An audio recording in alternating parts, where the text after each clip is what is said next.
Bonjour à toutes et à tous. J'attends pas autant d'applaudissements à la fin de cette conférence. Non, chapeau Jean-Pierre, Monsieur Berthaud, bravo. C'est presque émouvant. Moi, je me rappelle avoir dit à Monsieur Berthaud, non, ton concert, tu l'oublies. Enfin, je dois y aller dans 6 jours. Mais bon, voilà, avec Christophe, on était un peu tendus. Je me rappelle de ça. Il n'y a pas assez de micros? Ça va mieux comme ça? Oui? On espère, voilà. Alors, moi, je dois vous parler de cholestérol. Enfin, j'ai le plaisir de vous parler de cholestérol à l'heure du repas, voilà. Ceux qui grignotent pendant, ça m'est égal, allez-y, mais voilà. Et puis merci à Philippe Sigaud et toute son équipe où on a passé un merveilleux moment pendant 3-4 jours. Enfin, allez voir le film qui est dehors au Glacé d'Aletsch parce qu'ils allaient déjà manger avant les prestations de messieurs Hubert, Mac et autres. Donc non, on leur a dit, vous venez écouter, vous irez manger juste après. Voilà. Christophe vous l'a dit, et monsieur le président, ou pas exactement président, mais presque président, directeur de la World Heart Federation vous a dit que les maladies cardiovasculaires, ça restait, c'est un horrible calcul, hein. Qui sont les principaux tueurs? C'est pas très drôle. Non. Les maladies cardiovasculaires, ça reste extrêmement important. Et le but, c'est de prévenir, pas tous les jours. Philippe aura un défibrillateur qui marche avec des gens qui, en pleine nuit, arrivent à faire une coronographie, aller aux soins intensifs. Professeur Pugin est là pour finalement être opéré dans des bonnes mains. Prévention. Une partie de la prévention se fait par mieux bouger. On pourrait s'arrêter là. Si on bouge mieux, on fume moins, on est moins gros, patati patata. La tension artérielle, Sophie de Seigneux vous en parlera. Elle est un peu plus réglée si on bouge mieux. Le message ici, il est de plus bouger. Puis si on bouge plus, on a un cholestérol qui est un peu mieux. Vous avez déjà vu ça par Christophe? L'athérosclérose, c'est ce qui rétrécit les artères, les tuyaux. C'est lié en partie, je vous l'ai dit, au diabète, à l'hypertension et aussi au cholestérol. Ça prend beaucoup de temps, des années pour se former. Ceux qui ici ont eu des artères bouchées, on n'attrape pas l'athérosclérose ou un infarctus dans l'ascenseur. Ça se saurait. Ça met des mois et des années. Ça veut dire que le traitement, il doit continuer pendant des mois et des années. Christophe vous l'a montré, ça rétrécit et ça bouche les artères. Quand c'est le cerveau, c'est malheureusement un AVC, un accident vasculaire cérébral. Quand c'est le cœur, c'est un infarctus. Il y a des gens ici qui ont subi un infarctus, monsieur, qui arrive à faire de l'accordéon et chanter quelques semaines après, quelques mois après. On peut vivre, et il y a plein de groupes ici qui sont là, de patients, on peut vivre tout aussi bien, voire parfois mieux. Pendant ces 3 jours au Glacier d'Aletsch, moi j'étais très surpris, beaucoup d'hommes et de femmes m'ont dit « mais j'ai presque eu de la chance d'avoir un infarctus ». Maintenant, je profite plus de mon corps, de mon cerveau, de mes cellules. Voilà l'athérosclérose, c'est ça. Pendant 10-15 ans, ça se rétrécit. Puis tout d'un coup, sans qu'on sache vraiment bien exactement pourquoi, en quelques secondes, on attrape froid, on a le Covid, on est énervé, bam, l'artère coronaire, la plaque, comme l'a dit Christophe, se fragilise, il y a une rupture, et puis ça fait 4 mm. Hein. Boum, ça se bouche. Et c'est là que les symptômes apparaissent, qui ne sont pas les mêmes, pas tout à fait les mêmes, merci d'avoir rappelé Christophe, chez les hommes que chez les femmes. Qu'est-ce qui amène à l'athérosclérose pendant des années à l'exposition de... Alors, aucun médecin vous dira que fumer, c'est bien. Il ne faut pas venir au HUC pour entendre ça. La surcharge pondérale, l'obésité, Sophie de Seigneux, en haut à droite, vous parlera tout à l'heure d'hypertension artérielle, notamment chez la femme. Le diabète, l'âge, on n'y peut rien, c'est comme ça. L'âge est un grand facteur. Et puis, probablement le plus important, c'est à gauche, là, c'est ce monsieur ou cette femme, c'est égal, hein, qui regarde la télévision, enfin, qui fait rien, qui n'est pas assez actif. On ne dit pas sportif, on dit actif. Alors moi, je vais vous parler de cholestérol. La première chose à retenir aussi ici, c'est que le cholestérol, ce n'est pas un poison du tout. Moi, je suis fait, on est tous faits de cholestérol et d'eau, hein, d'eau et de cholestérol, de plasma. Il y a des médecins, des étudiants ici. On est tous faits d'eau et de cholestérol. Hein. Ma testostérone, c'est du pur cholestérol. Vos œstrogènes, mais c'est du cholestérol. Donc, on a besoin de cholestérol. vitamines, acides biliaires, tout ça. On ne peut pas vivre sans cholestérol. Très schématiquement, hein, encore une fois, à midi pour la journée mondiale du cœur, en bas à gauche, le HDL, c'est le bon cholestérol, on n'en parle pas. Tout en haut à droite, c'est les triglycérides. Puis nous, ce qu'on n'aime pas trop, c'est dans le sang, dans les vaisseaux, le LDL. En anglais, L, ça veut dire low density lipoprotein. Ben, il faut qu'il soit le plus low, le plus bas possible. Ce fameux LDL qu'on appelle vulgairement le mauvais cholestérol. Ben, vous le voyez ici. C'est une boule de cholestérol qui circule dans les vaisseaux, dans les veines, dans les artères. Ce mauvais cholestérol, LDL, qu'on aimerait faire baisser le plus bas possible lorsque nécessaire. Ma secrétaire est dans la salle, elle sait, il y a plein d'hommes, de femmes qui viennent nous voir en consultation. Ah, vous allez me mettre des médicaments pour baisser mon cholestérol, patati patata, je vais avoir des statines, des choses comme ça. On ne traite pas des chiffres, on traite des lésions. Philippe, il a des lésions, il a fallu le traiter par une opération, puis ensuite, il ne faut pas qu'elles reviennent. Il y a des gens qui n'ont pas de lésions, alors qu'ils ont un cholestérol élevé. La plupart des fumeurs ne vont pas mourir d'un cancer du poumon, ça ne veut pas dire que c'est bien de fumer. La plupart du temps, vous mettez votre ceinture de sécurité, elle ne sert à rien. Ben oui, c'est pas pour ça qu'il faut arrêter de la mettre. On ne va pas rentrer dans la science ou dans quelque chose de trop compliqué, mais croyez-moi, hein, le cholestérol LDL, le fameux mauvais cholestérol, lorsqu'il est trop élevé, c'est causal. C'est causal de l'athérosclérose. C'est un risque. Ça reste un risque. Oui, il y a des gens qui fument beaucoup, qui n'auront pas le cancer. Oui, il y a des gens qui ont beaucoup de cholestérol. Tant mieux, ils sont protégés.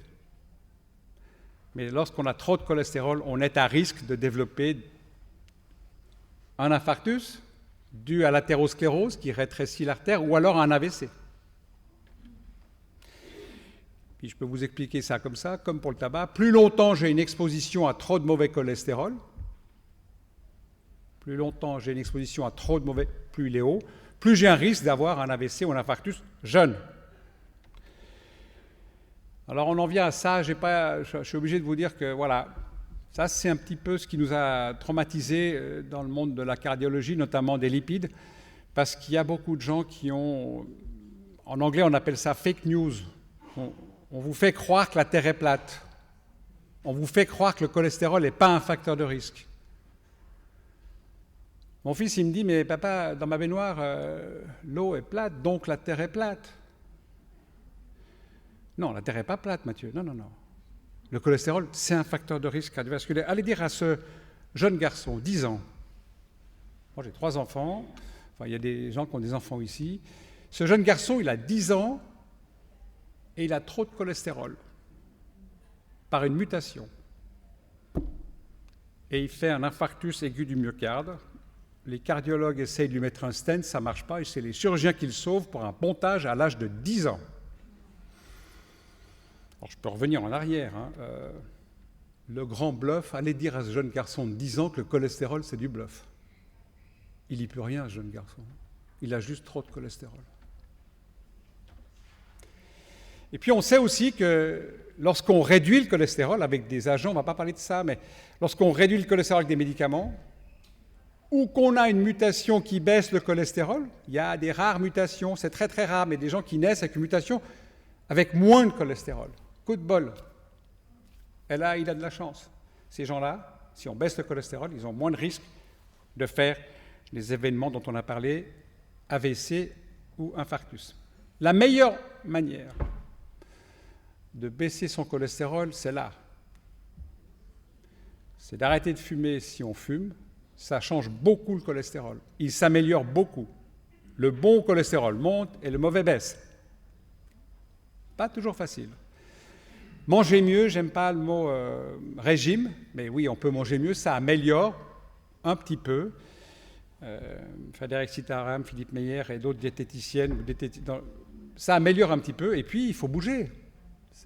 Si vous bougez, vous améliorez votre cholestérol en améliorant votre pression, en améliorant votre poids, S'il y a une chose à faire, c'est de bouger plus. On a promis qu'on n'irait pas trop, mais vous êtes pas mal de patients ici quand même, ou des médecins. Le mot statine fait souvent peur. Oui, on a ces médicaments depuis plus de 30 ans, extrêmement efficaces, sont très peu chers. ça vaut même pas 1 franc par jour la statine, hein, avec les coûts de la santé qui augmentent. C'est clairement coût efficace. Puis il y a de temps en temps des effets secondaires qui sont embêtants, mais bénins. Hein. C'est des douleurs musculaires, il y a des patients ici. Puis on a d'autres médicaments, je ne vais pas rentrer en ligne de compte, pour faire en sorte de mettre, si besoin était, le cholestérol le plus bas possible pour prévenir le plus les événements cardiovasculaires. Typiquement, les médecins, ils ont ce genre de schéma ou de graphique. Voilà, le patient, il est classifié, c'est pas très joli, il ou elle dans telle catégorie. Et parce qu'il est dans cette catégorie, eh bien, il faut une pression artérielle de temps, il faut un sucre de temps, et puis il faut un cholestérol de temps. On a des valeurs cibles, c'est comme sur l'autoroute. Hein. À 120, vous n'êtes pas flashé, à 150, vous êtes flashé. Ben, nous, on est un peu la même chose. On doit essayer avec vous, les patients, de mettre le cholestérol, la pression artérielle, le sucre, aux valeurs normales pour pouvoir prévenir soit le premier événement, soit la récidive. Ça, c'est ce que je dis parfois, assez souvent aux patients. Si vous ne croyez pas à ces études, l'industrie, la pharma, le cholestérol, tout ça, c'est un amalgame. Et puis ceux qui vendent le beurre, ils vendent aussi les statines. Vous allez en Suède. En Suède, il y a un régime où tout le monde est mis dans des registres. Puis là, je vous montre 40 000 patients qui, après un infarctus, c'est énorme, on les suit à 3, 6, 7 ans. Puis on regarde beaucoup de choses. Moi, ce qui m'intéressait, c'était le cholestérol. Au milieu, ici, on s'en fiche de à quel moment je baisse le cholestérol. Le mieux, c'est le plus tôt. On s'en fiche comment, avec quelle pastille, avec quelle... Mais ici, au milieu, plus le cholestérol est bas, monsieur, madame, après un infarctus, plus vous allez avoir de chances de rester en vie. Ce qui est quand même un des espoirs qu'on a un peu tous les jours. Plus le cholestérol est bas, ça m'est égal la manière. Hein. Il y en a qui le riz rouge, le machin, le zen, l'attitude. Faites ce que vous... Plus le cholestérol est bas, plus vous avez une chance d'être en vie après un infarctus. CQFD. Puis on peut même dire que plus le cholestérol s'abaisse, je passe de 3 à 2, je passe de 2 à 1, plus le cholestérol est bas dans le sang, sans effet secondaire, plus mon athérosclérose va fondre, va diminuer. On peut dire aux patients maintenant qu'après des mois et des années de traitement avec un cholestérol abaissé, eh bien, l'athérosclérose peut régresser. On a des pastilles, on a des anticorps maintenant, et puis tout à droite, peut-être qu'un jour on pourra corriger par la génétique. L'enfant de 10 ans qui a une mutation avec un cholestérol beaucoup trop haut, ben on aimerait que si son frère ou sa sœur a la même mutation, on la corrige. Pas besoin de prendre des pastilles, pas besoin d'aller à l'hôpital ou un infarctus. Ou... Peut-être qu'un jour, on pourra, ça commence à arriver, corriger les mutations dans les gènes si elles sont présentes. Je termine avec les concepts que j'appelle modernes du traitement du cholestérol. La première chose, retenez ça, ce n'est pas un poison. Hein. Il est très utile, le cholestérol, et il est nécessaire à la vie cellulaire de tout notre organisme. Hein. Le cholestérol LDL, le fameux mauvais cholestérol, bah oui, c'est un facteur de risque cardiovasculaire.